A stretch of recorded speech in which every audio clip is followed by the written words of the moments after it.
Again, General, on our screens, this time inside the Oval Office, and seems like the Ukrainian president is smiling, he's laughing. Donald Trump as well. Let's listen in if we're getting any audio. And I think progress is being made, very substantial progress in many ways. We had a good meeting, as you know, just a short while ago with the president of Russia, and I think there's a possibility that something could come out of it, and today's meeting is very important. We have, I guess, the seven very powerful leaders from Europe, and we're going to be meeting with them right after this meeting. And thank you very much for being here. Thanks so much, Mr. President. If I can, first of all, thank you for invitation, and thank you very much for your efforts, personal efforts to stop killings and stop this war. Thank you, and using this opportunity, many thanks to your wife, First Lady of the United States. She sent a letter to Putin about our children, abducted children, and my wife, she, First Lady of Ukraine, she gave the letter. It's not to you, to your wife. Oh, I want.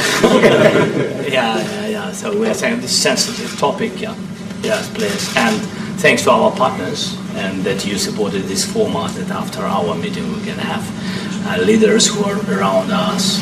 UK, France, Germany, Italy, Finland, EU, NATO, I mean all partners around Ukraine supporting us. Thanks them, and thank you very much for invitation.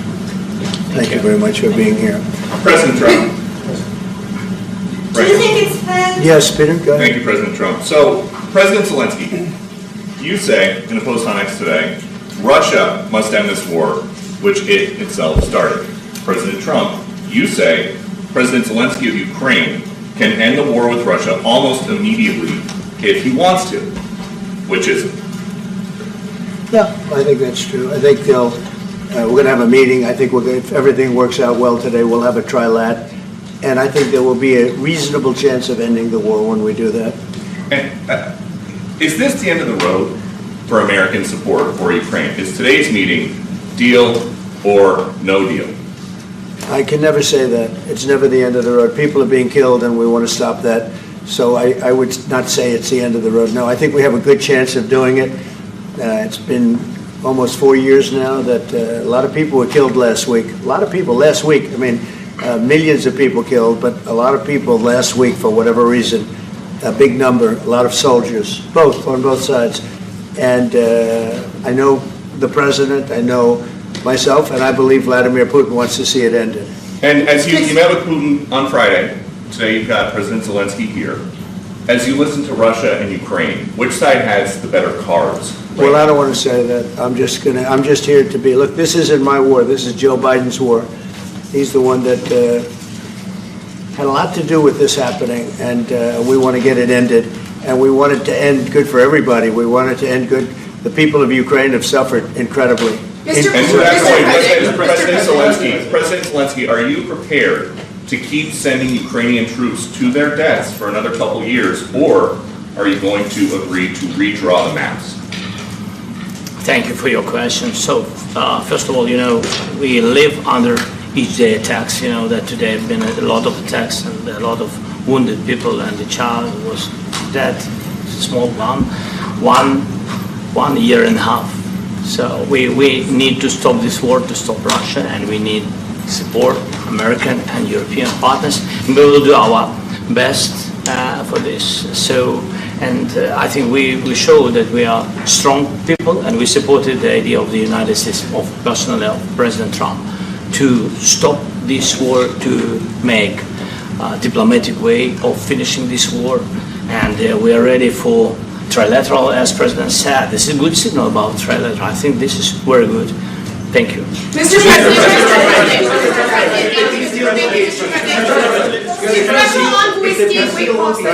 Yes, if the peace deal will be achieved, are you going to be willing to send American peacekeepers to Ukraine? Well, we're going to work with Ukraine. We're going to work with everybody, and we're going to make sure that if there's peace, the peace is going to stay long-term. This is very long-term. We're not talking about a 2-year peace and then we end up in this mess again. We're going to make sure that everything's good. We'll work with Russia. We're going to work with Ukraine. And we're going to make sure it works. And I think if we can get to peace, it's going to work. I have no doubt about it. Your team has talked about security guarantees. Could that involve U.S. troops? Would you roll that out in the future? We'll let you know that maybe later today. We're meeting with 7 great leaders of great countries also, and we'll be talking about that. They'll all be involved, but there'll be a lot of help when it comes to security. There's going to be a lot of help. It's going to be good. They are first line of defense because they're there. They're Europe, but we're going to help them out also. We'll be involved. Mr. President, Vladimir Putin mentioned that the war will not end without addressing the root causes of this war. Have you had an understanding what are the root causes of this war? Well, look, the war is going to end. When it ends, I can't tell you, but the war is going to end, and this gentleman wants it to end, and Vladimir Putin wants it to end. I think the whole world is tired of it, and we're going to get it ended. It was, I've done 6 wars. I've ended 6 wars, and I thought this maybe would be the easiest one, and it's not the easiest one. It's a tough one. A lot of reasons for it, and they'll be talking about it for a long time, but they'll be talking about the others. Look, India, Pakistan, we're talking about big places. When you look at, you just take a look at some of these wars. You go to Africa and take a look at that. Rwanda and the Congo, Republic of the Congo. That's been going on for 31 years. And so we've done a total of 6, and we really have 6, not including the fact that we obliterated, and it turned out to be a total obliteration, the nuclear, as you said, the future nuclear capability of Iran. And this one, I think we're going to get solved also. I feel confident we're going to get it solved. President, like guarantees or special envoy put forward. Thank you, Mr. President. Can you tell us about your conversations with European leaders and what they need to see to support an end to the war? Yeah, well, we're going to be meeting with a great representative group and 7 very powerful, very big countries, and great people, all friends of mine and friends of yours. And we're going to have some suggestions made. They want to see peace. They would like to see peace. President Trump, when in Russia, you said last In night the red, in the red. President Trump, do you think it's fair for Ukraine and for Russia to achieve a lasting and durable peace if Ukraine cedes its territories that Russia hasn't yet conquered? Do you think it's a fair peace for Ukraine? We're going to have a lasting peace. Just to answer the first part of your question, we're going to have a lasting peace. I hope it's going to be immediately. I hope it doesn't have to go on. And I think people of the whole world is going to be very happy when that's announced. Mr. President, you posted on social media, Mr. President, a very touching letter from the First Lady, and the letter was hand-delivered to President Putin, and it calls for an end to the war, essentially, because of the children and the children's future. Why did the First Lady feel that letter was necessary? Was it because she believes that Mr. Putin is the aggressor in the war? Is a similar letter being hand-delivered to President Zelenskyy? So the First Lady felt very strongly. She's watched the same thing that you watch and that I watch. I see things that you don't get to see, and it's horrible. But when she's got a great love of children, she has a wonderful son that she loves, probably more than anybody, including me. I hate to say it, but she loves her son. She loves children. And she hates to see something like this happening, and that goes for other wars too. I mean, she sees the heartbreak, the parents, the funerals that you see on television. Always funerals. We want to see something other than funerals. No, she felt it was a beautiful letter. It was very well received by him, and she did ask me to say, she would love to see this end. She would love to see it end, and she says it very openly, very proudly, and with great sorrow because so many people have been killed. Mr. President, last week, Brian, go ahead, Brian. Yes, sir. I've got a question for each of you. Yes. First of all, President Zelensky, you look fabulous in that suit. I said the same thing. Yeah, you look good. I said the same thing. Yeah, looks good on I you. said the one that attacked you last time. See, now he's I remember that. Yeah, I apologize to you. You look wonderful. No, my first question for you, President Zelensky. In the same suit. You see, I changed, you are not. Maybe yours is much better. Real quickly, upon peace, God willing we get peace, are you open to holding an election in your country? Yes, of course. We are open for election, yes. We have to do safety circumstances. And a little bit, we need to work in the parliament, because during the war you can't have elections, but we can do security.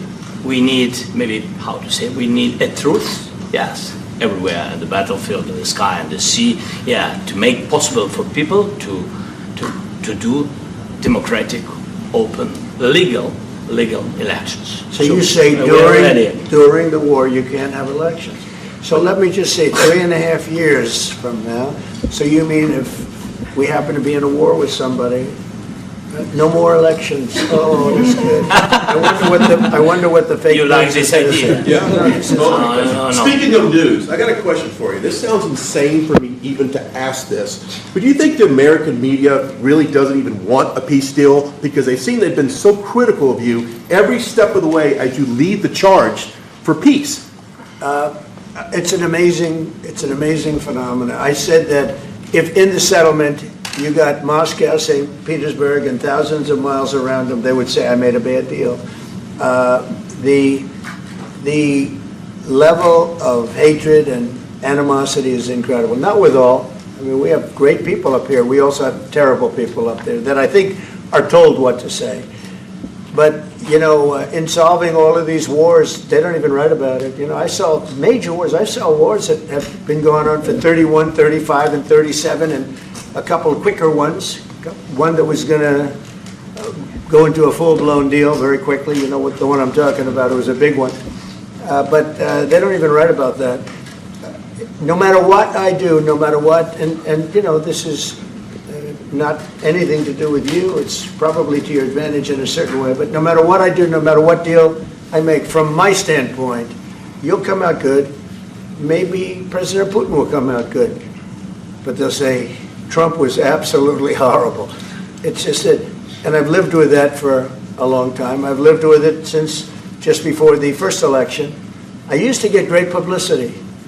Now I get the worst publicity anyone's ever gotten in office, but I won in a landslide, so that people understand. They're the only ones that count, ultimately. But I've also had great reporters. I've had journalists that are very good. But it's very sad when you do the right thing. As an example, they said, because of the fact that Vladimir Putin came to American soil, this was a tremendous defeat for Donald Trump. No, it was really wonderful that he did it. It was a hard thing for him to do, to be honest with you. It was the opposite of what they said, but they said it. Now, if he didn't come, they'd say that was also bad for Trump. You know, there's no way. And there's just a great dishonesty of the press, and I think that's why it's lost its credibility. You know, its credibility is at an all-time low. We have a thing going on right now in D.C.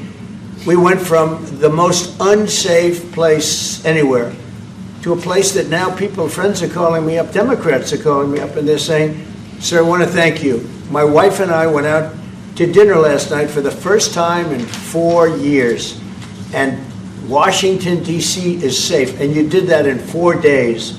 I'll tell you, it's safe. I had another friend of mine. He has a son who's a great golfer. He's on tour, and he came in fourth yesterday in the big tournament where Scotty Scheffler made the great shot, and he said his son is going to dinner in Washington, D.C. tonight. I said, would you have allowed that to happen a year ago? He said, no way, no way. He said, what you've done is incredible, and I think the people realize it. But the press says, he's a dictator, he's trying to take over. No, all I want is security for our people. But people that haven't gone out to dinner in Washington, D.C. in 2 years are going out to dinner, and the restaurants the last 2 days were busier than they've been in a long time. Thank you. I walked around yesterday with MTG. If you could walk around with D.C. with MTG and not be attacked, the city is safe. Yeah,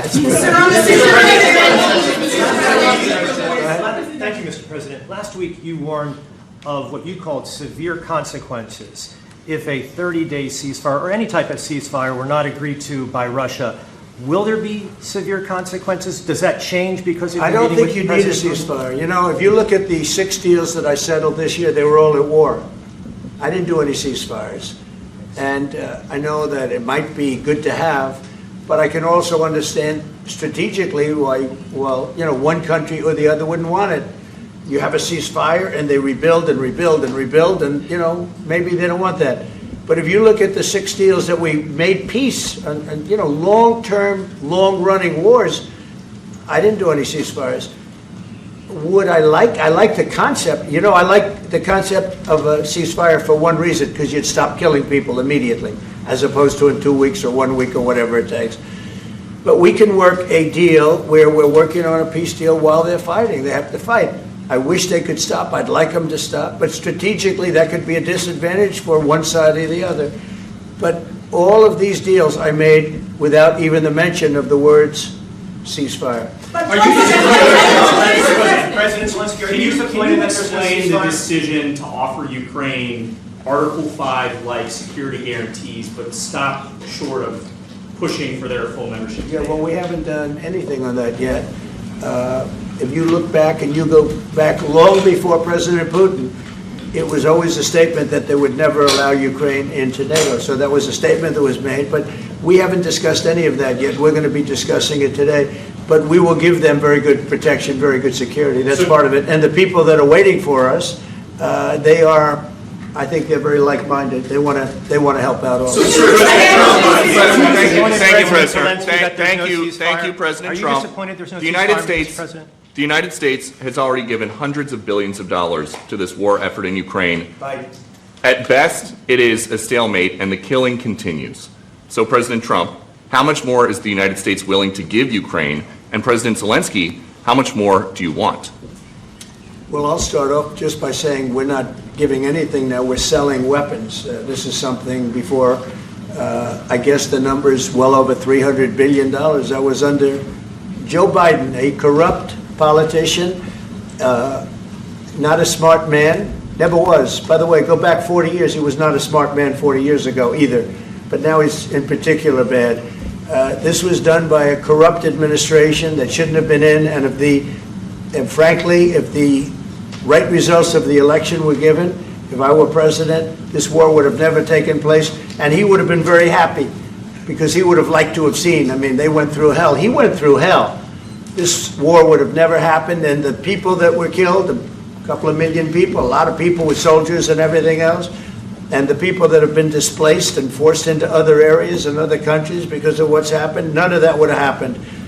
And I'm just saying that he was a horrible president. Whether it was the borders or this, he was just a horrible, corrupt president. Mr. President, You want to I can. Thanks so much. So first of all, we have possibility now to buy weapons from the United States. We are thankful for this program and this opportunity. We are thankful for Europe. They pay for this. And through NATO program, for example, Pearl and etc., we have some programs where we can have some money to finance this. And this is a part, I think, it's not a part for the war and to defend us. It also will be a part for security guarantees, to strengthen our army, to rearm Ukrainian army. This is very, very important. And it depends how much money we need to rearm. For example, the question of air defense, we spoke about it with President Trump, and I'm happy that we have now bilateral decisions and we work on it with production, American production. Nobody in Europe has so many air defense like Patriots, for example. We need it very much, and this is also about defending. I think the good news, we make the best military equipment in the world by far. You mentioned the Patriots. How good are they? Systems. We have systems, they're literally 100% foolproof. And it's really like shooting two bullets, two bullets hitting each other in the air in a space like this. The chance is 100%. It's 99 to 100%. So we sell the equipment to NATO. And NATO does what, I don't know what the arrangement is that you have with, but I know that they want you to have the equipment.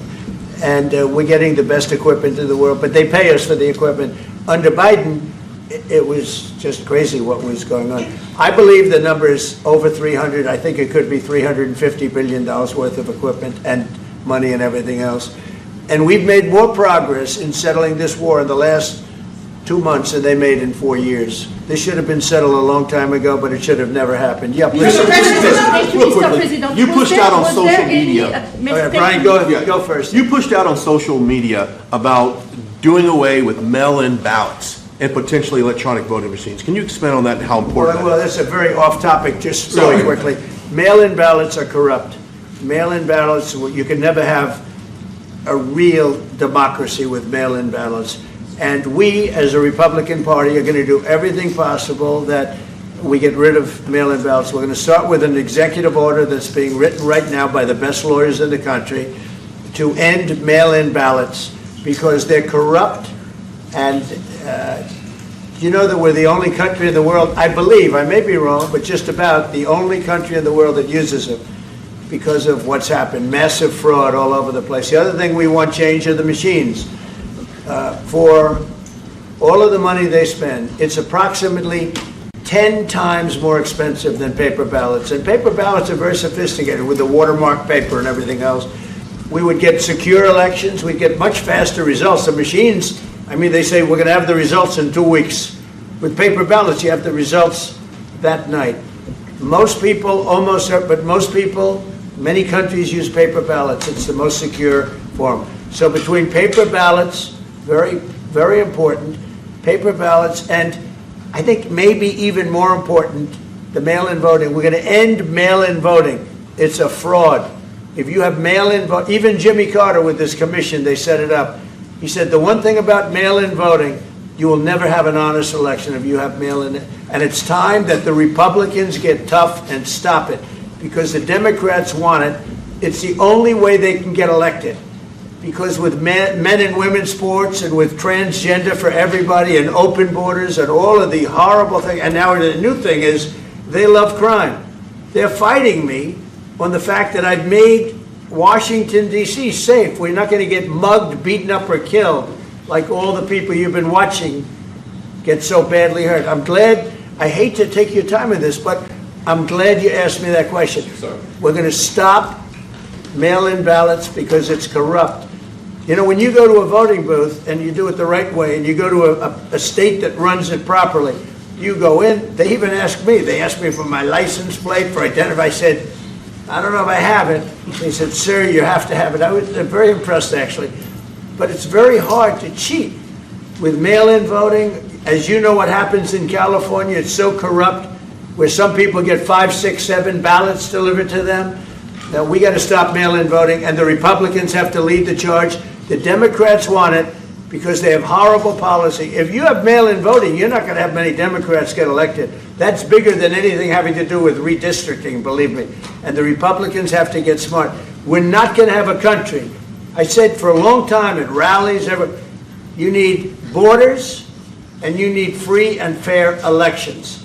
Those two things, otherwise you don't have. We have strong borders now. In 90 days, Mr. President, we didn't have 0, 0, and 3 months. Not one person came in illegally into our country. In fact, even I find that hard to believe, but it's run by a little bit of a liberal group that put out the numbers, so I guess it's, but 0, 0, and 0. You go back a year ago, 2 years ago, millions of people poured into our country. It was terrible. Thank you very much.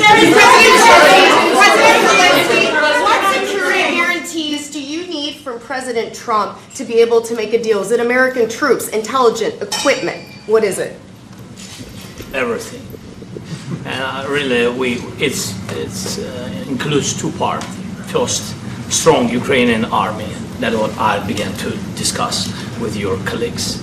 And it's a lot about weapon and people and training missions and intelligence. And second, we will discuss with our partners. It depends on the big countries, on the United States, on a lot of our friends. And Mr. President, are you going to commit American troops to that NATO-like protection in order to get President Zelenskyy to a deal today? Well, I don't know if you define it that way, but NATO-like, I mean, we have people waiting in another room right now. They're all here from Europe, biggest people in Europe, and they want to give protection. They feel very strongly about it, and we'll help them out with that. I think it's very important. I think it's very important to get the deal done. You've been involved with the peacekeeping in Ukraine since your first day in the administration. What would you say to the Ukrainian people right now who are suffering under the Russian attacks and hoping that the American people will stand with them? Well, I know Ukrainian people. I've known many over the years. They're great people. They're smart. They're energetic. They love their country. I mean, they love their country, and we want to get this war ended. That's all I can do. I love the Ukrainian people, but I love all people. I love the Russian people. I love them all. I want to get the war stopped. Very important. Mr. President, was there any aspect of your discussion with Vladimir Putin that left you disappointed? Look, we just spoke to, I was just telling the President, I just spoke to President Putin indirectly, and we're going to have a phone call right after these meetings today. And we may or may not have a trilat. If we don't have a trilat, then the fighting continues. And if we do, we have a good chance. I think if we have a trilat, there's a good chance of maybe ending it. But he's expecting my call when we're finished with this meeting. Thank you very much. Thank you.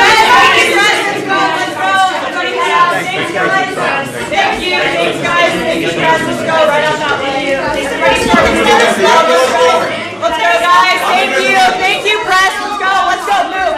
Come on, guys. Let's go. Thank you, guys.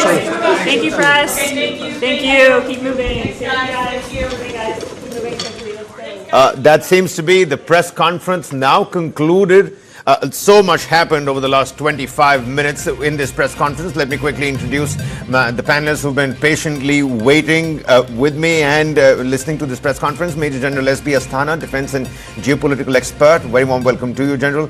And Adit Kothari, foreign affairs expert, joining us live from London. Adit, you're taking a look at developments from London. Almost 7 top leaders of Europe also waiting in the other room. At least that's what Donald Trump said. A lot of light moments in that press conference as well. Mrs. Zelenskyy sending a message to the better half of Mr. Trump. He says, do not open it. This is from Melania. 7 leaders. Trilateral seems to be that operative part, because he said time and again, if the trilateral doesn't happen, nothing is going to happen. The fighting is going to continue. He says over the last so many months, he's stopped now 6 wars, never a ceasefire. It's always a quote-unquote end to the war. So what did the body language of both these leaders tell you? Because the reporter very nicely, very slyly tried to put Zelenskyy in a corner as well, talking to him about the dress code. And Zelenskyy uttered back saying, I've changed my dress, but you're wearing the same overalls that you did last time. If I change, maybe you change too. But what did the body language essentially tell you? Last time it was lambasting. This time, better friends, it seems. So I think before this meeting was executed, Zelenskyy was basically told not to come in his war fatigues.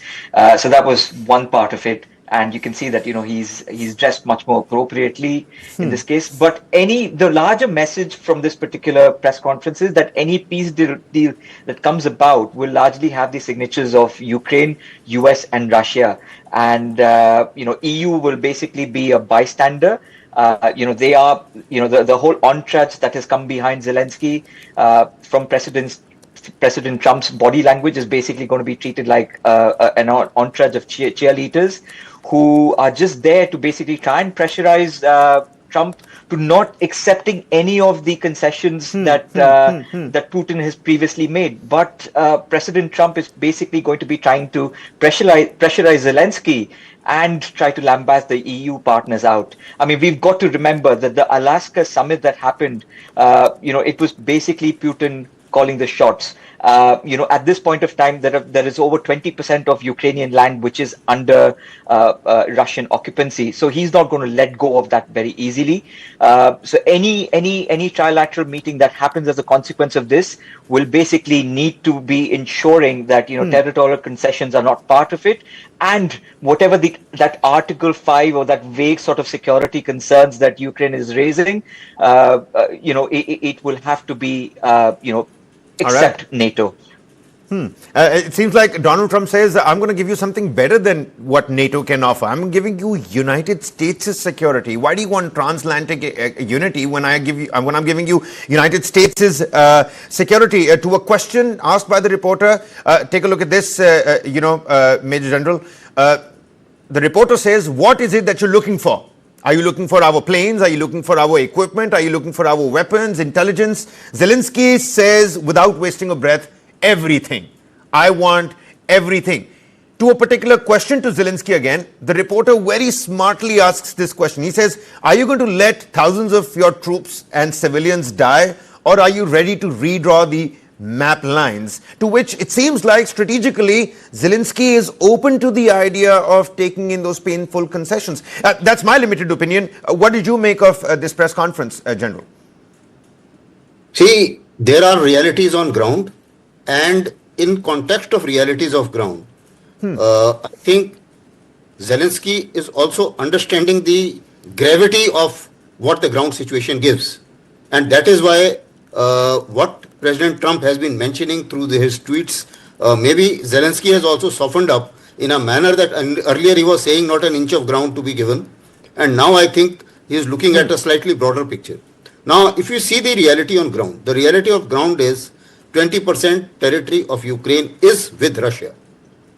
There is no way that Ukraine can conquer that territory back from Russia unless there is a third world war or unless NATO physically steps in with their soldiers, because Ukraine doesn't have soldiers to take back that territory. Now, this is a reality. This reality, I think President Trump has understood. President Putin understands it very well. And with these two gentlemen understanding this reality, I think the space for a rhetoric that, okay, I will not give an inch of land and I will need everything from USA will be slightly moderated, will have to be moderated. And I think that perhaps everyone will slowly realize. That's one part of it. The second part is that when we look at the situation as far as from the Russians' point of view. Now, as far as Russia is concerned, he has been very clear to say that the causes of war need to be addressed. And he was the one who said ceasefire has got no meaning because ceasefire can be violated anytime. And that I think makes a lot of sense. And I think President Trump has also conceded that. Because what happens is, if you have ceasefire, one odd awkward event or one odd false flag of firing across the border, that the ceasefire goes out of the window. So, but if you have addressed and if you have sincerely gone about a peace deal, that has more chances. So I think that point has been registered very well. Okay. The next part is, I'll stop here. Take on. No. Major General, please complete your thoughts. Making pertinent points. Okay. So now what has happened is, with these two things in place, the question is, how do you finally go in for a peace deal? So obviously in a peace deal, you have to give something to Russia. The fact is that they have conquered and the momentum is on their side. Russians, like it or not, Putin may not have said so, but their actions suggest that if you do not give the remaining Donbass in any way, I am going to take it. That is the body language which is giving of the Russians. So whether you like or not, the fact is that this is, if the war continues, then this is what the outcome is likely to be, unless something drastically happens. Now, what is that something drastically happen?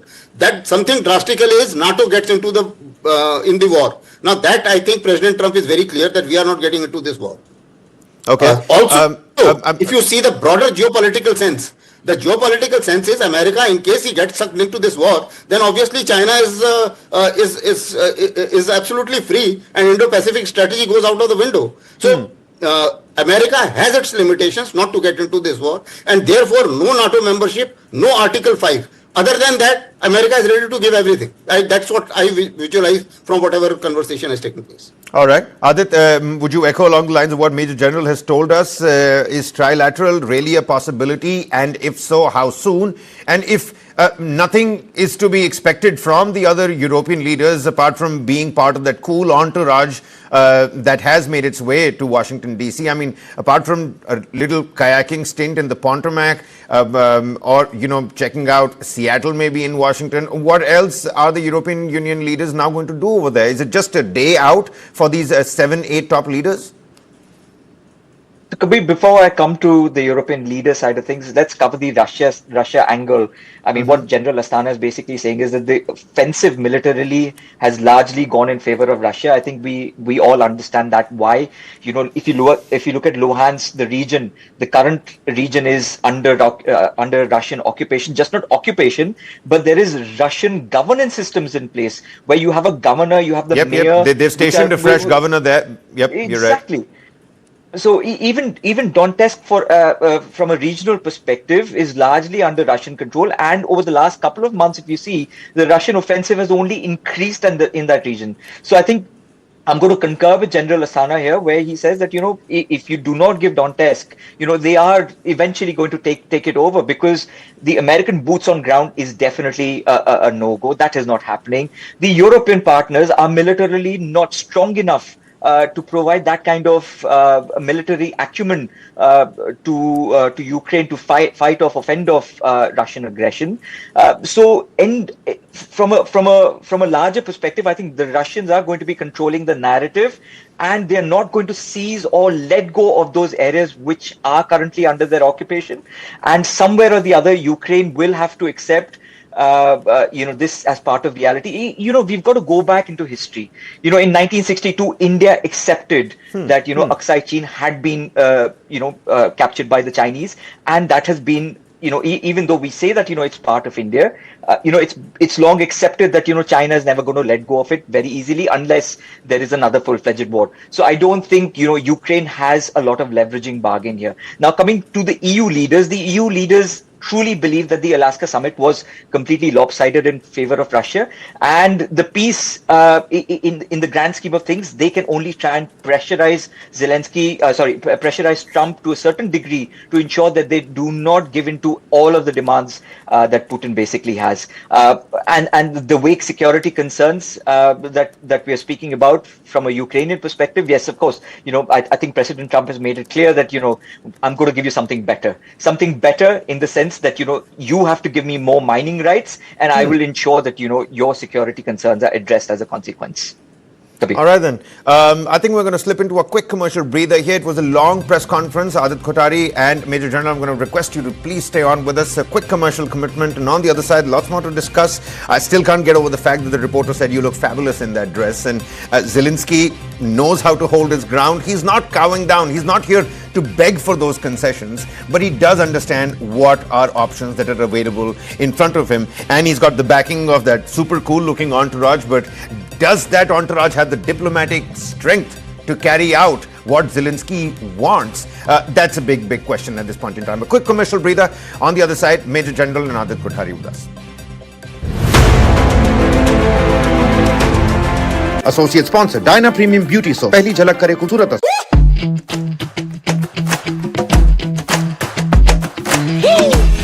Every brand tells a story. And they are the storytellers. The Sutradhars. They present a brand with band, baja and barat to you. They are the Brandwalas.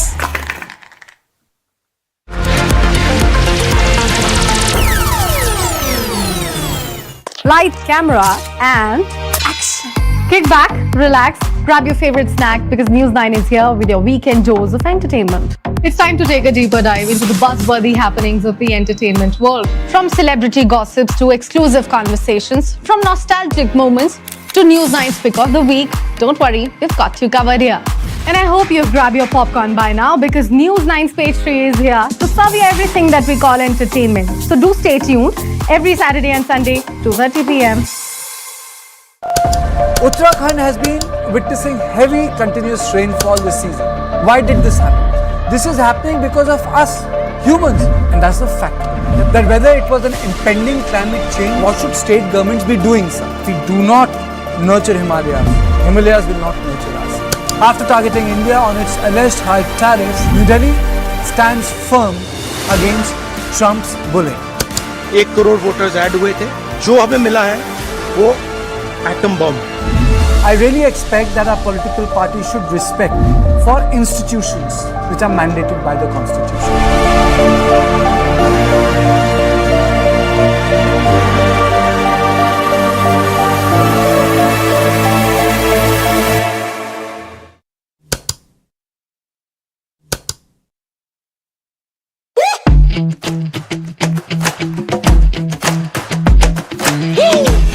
Every brand tells a story. And they are the storytellers. The Sutradhars. They present a brand with band, baja and barat to you. They are the Brandwalas. What is to the nines? In literal terms, it's perfection. But to us, it's not just a phrase, it's an attitude. One that starts at your desk and sends a statement to the world. To the nines is about taking charge. It's a way of life where every seam, every fold, is crafted with excellence. It's timeless elegance and uncompromising quality made for the corner office. It's the ideas that inspire redefining order and elevating the tabletop. To the nines, for the leaders of today and the visionaries of tomorrow.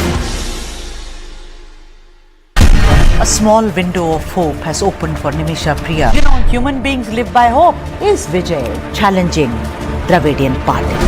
Payments have been made, but no books inside. If there is corruption at the BO office, maybe I want to learn Hindi, that I do not know how to speak Kannada. Go to the second part. We don't want to have Hindi compulsion. 2 kids were asked to clean the toilet because of their caste. All these kids were forced to do it. I will clearly protest against this.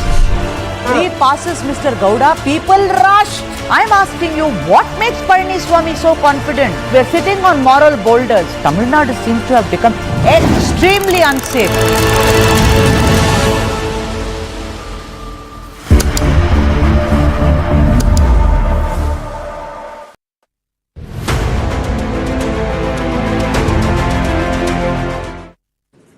Welcome back. We're continuing with our focused approach as Zelenskyy is in Donald Trump's court. Before that bilateral, behind closed doors, a proper 25 to 30-minute long press conference with President Volodymyr Zelenskyy sitting right next to US President Donald J. Trump. It was a light-hearted sort of a press conference, and in that joint presser, questions thrown mostly to Donald Trump, but Zelenskyy also chanced upon some of them. With me on the broadcast is Major General S.B. Asthana, defense and geopolitical expert. We're continuously decoding what this might mean for the entire geopolitical realignment, and Adit Kothari, foreign affairs expert, joining us live from London. Before that, some excerpts from that particular press conference where Donald Trump speaks on ceasefire. He says there's a reasonable chance of ending the war. Trilateral meeting with the US President, Zelenskyy and maybe Putin sitting right across each other. I don't think you need a ceasefire. You know, if you look at the 6 deals that I settled this year, they were all at war. I didn't do any ceasefires. And I know that it might be good to have, but I can also understand strategically why, well, you know, one country or the other wouldn't want it. You have a ceasefire and they rebuild and rebuild and rebuild, and, you know, maybe they don't want that. But if you look at the 6 deals that we made peace and you know, long-term, long-running wars, I didn't do any ceasefires. Would I like the concept, you know, I like the concept of a ceasefire for one reason, because you'd stop killing people immediately, as opposed to in 2 weeks or 1 week or whatever it takes. But we can work a deal where we're working on a peace deal while they're fighting. They have to fight. I wish they could stop. I'd like them to stop. But strategically, that could be a disadvantage for one side or the other. But all of these deals I made without even the mention of the words ceasefire. I think that's true. I think we're going to have a meeting. I think if everything works out well today, we'll have a trilat. And I think there will be a reasonable chance of ending the war when we do that.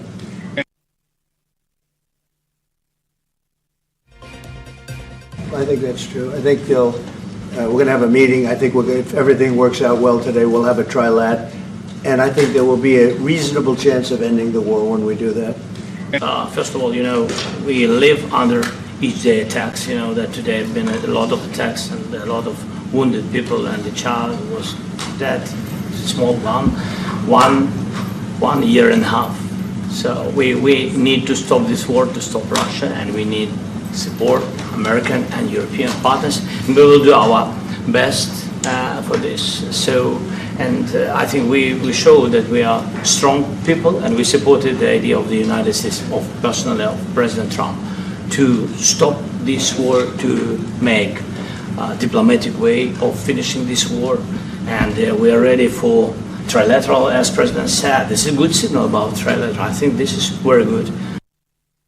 Major General, everything with Donald Trump sounds so exotic now, doesn't it? He calls it a trilat. I mean, to the novice out there, you might mistake it to some extra small little muscle in your back. I'm exercising my trilat here. But to come to think of it, Vladimir Putin had said time and again that he requires a regime change to take place in Ukraine, for him to come to the negotiating table, for there to be any sort of ceasefire or an end to this conflict, war, whatever one may call it.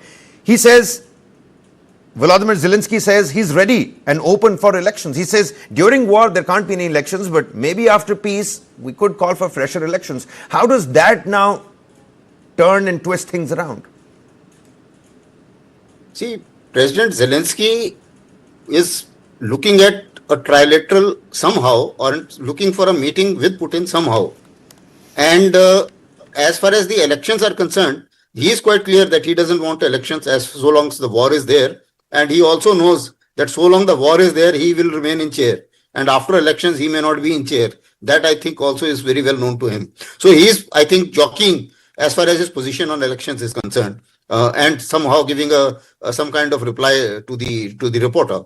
But certainly the war is yet to be over, and therefore he has no intention of doing any elections during this war. That's number one. Number two, as far as trilateral is concerned, if you see what President Trump is saying, my sense is that unless a stage is set where Putin may agree to a trilateral, even it may not be possible for them to reach to Moscow for a trilateral, because he will have to soften up the stance of Ukraine and European Union, who were very strong to say no, not an inch to be given. Now, with not an inch to be given, there is no trilateral happening. That, I think, everyone is clear, and President Trump is also clear. So apparently, if they are amenable to some kind of territory swap and some kind of agreements like neutral Ukraine, or Ukraine not joining NATO, or something like that, or no NATO soldiers in Ukraine, something like some demands which I'm sure Putin would have made in Alaska, and they would be very well known to President Trump and his associates. So the point is, as of now, trilateral has a precondition, and President Trump is perhaps trying to work it out with all of them, that if those preconditions get set and they are somewhere near, then he will have a word with Putin, and probably Putin may agree for a trilateral. That's what my sense is. And all the other leaders sitting in the other room, they've got their own conditions as well, because Adit, let's not forget, they are present in Washington because Donald Trump is ready to listen to their condition, or their condition is somewhat important to this entire metric and calculation of how we need to come to an end to this war. But one particular portion of the press conference that I do want to revisit again, where Donald Trump says that I spoke to Vladimir Putin only indirectly. After meeting with Zelenskyy, after meeting the EU leaders, I'm going to give him a phone call, is what Donald Trump said. So when both those planes essentially landed in Alaska, Did a direct meeting not happen and they finally came face to face just for that quick press conference? Maybe that's exactly what happened. And if there was indeed an indirect conversation in Alaska, what does that tell us about how Putin is playing his cards and how Zelensky is playing his cards? So I think the direct meeting definitely happened. I mean, the fact that, he opened the car door for him and, let him inside his own car while his sort of entourage was waiting at the tarmac. And, they're both seen, happily having a conversation in the car, demonstrates that there has been some exchanges. Now, we don't know if those exchanges are more about, mining deals in Ukraine, or is it truly about, achieving some sort of a peace deal as a consequence. So that is something which is limited to their, within the realms of their discussion. But the one thing which is clear is that the 7 leaders from Europe who've actually landed on DC, they're basically imposing themselves on this particular conversation. And Zelensky has basically brought them across the Atlantic only to pressurize Trump from not ceding too much. Europe, like you mentioned, Kabir, lacks diplomatic muscle, but not only do they lack diplomatic muscle, they also lack military power. Which is why they have very little leverage, very little cards in this particular game, and hence, President Trump continues to say that this is a trilat. All 3 of them are going to be on the table. President Trump is more likely going to be pressurizing Zelensky to cede into most of the demands made by the victor here, and the victor is clearly Putin, because he currently controls more than 22% of Ukrainian territory.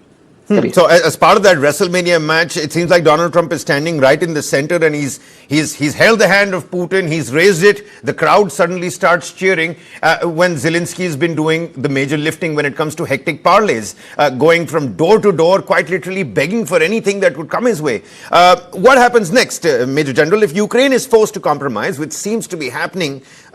Again, let's not jump the gun, we're all speculating here, but the body language and some of those messaging did tell us that. If Ukraine is forced to compromise, what diplomatic tools remain for, other smaller countries that face, aggression? This could become a major precedent for the entire globe to court tomorrow. Firstly, we really don't know whether Ukraine will compromise, because EU members have their own agenda. And when it comes to hard talk, which we are not privy to, which must be going on now, maybe there may be little obstructions there as well.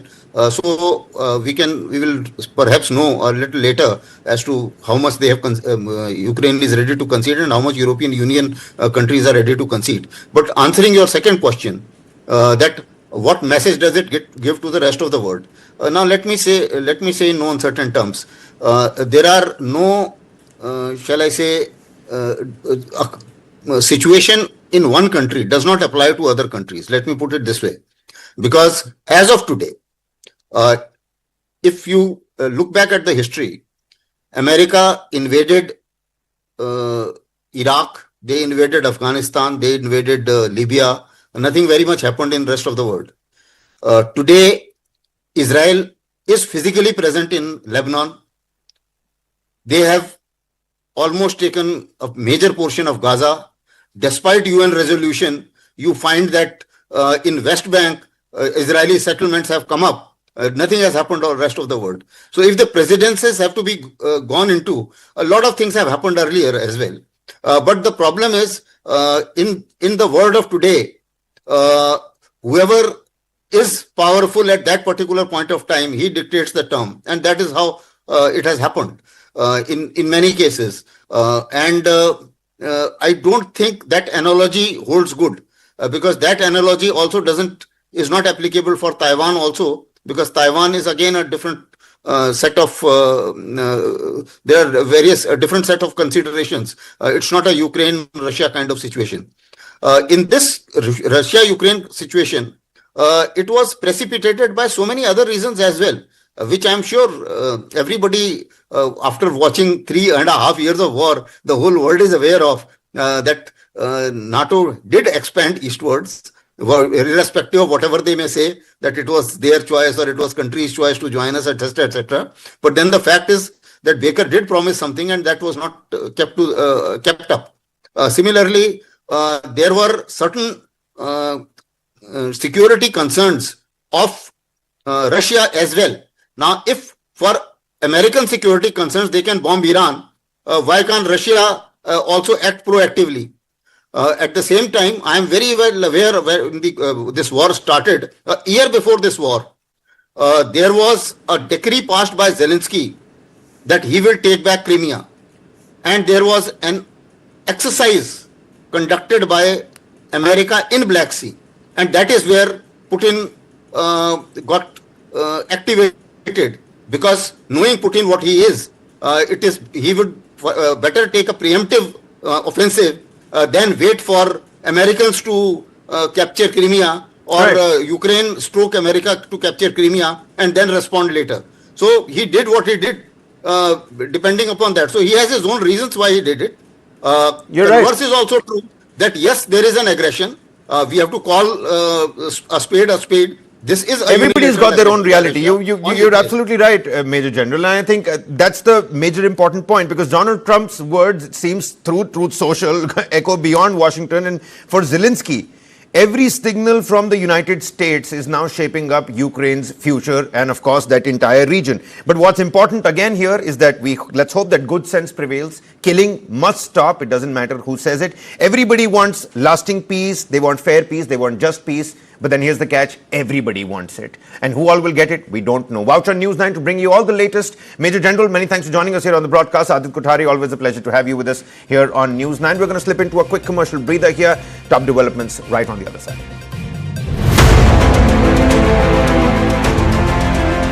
Associate sponsor, Dyna Premium Beauty Soap. Pehli jhalak kare खूबसूरत. A small window of hope has opened for Nimisha Priya. You know, human beings live by hope. Is Vijay challenging Dravidian party?